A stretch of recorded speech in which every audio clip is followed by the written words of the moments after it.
তুমি প্রেমিকার পিছনে ঘোরো, 15 বছর বয়স তোমার, 20 বছর 22 বছরে বাইক লাগবে তোমার।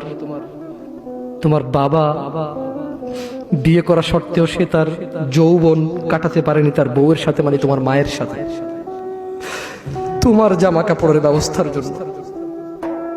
তুমি বুঝো যুবক, তোমার বাবার বয়স এখন 40, সে তোমার মার কাছে আসলে আর অনুভূতি নেই, তার শক্তি কমে গেছে।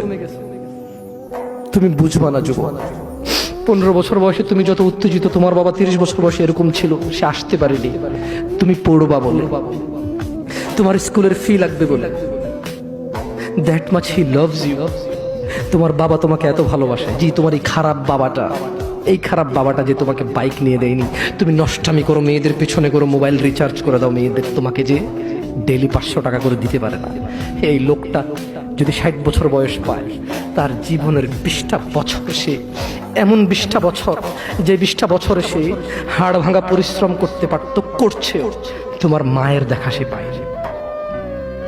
এমন মূল্যবান যৌবন 20টা বছর দিয়েছে, 50 বছর বয়সের দেশে আসছে। তুমি বিয়ে করে বউ নিয়ে আলাদা থাকো, তুমি বিয়ে করে শ্বশুর বাড়িতে যাও। তোমার বাবা দেশে তো আসছে, তার যৌবন আর নেই, তার ওই সুখ স্বাচ্ছন্দ্য আর নেই। তোমার যৌবন তৈরি করেছে তার যৌবন দিয়ে। এই মুহূর্তে কোটি টাকা দিলে কি সে যৌবন কিনতে পারবে?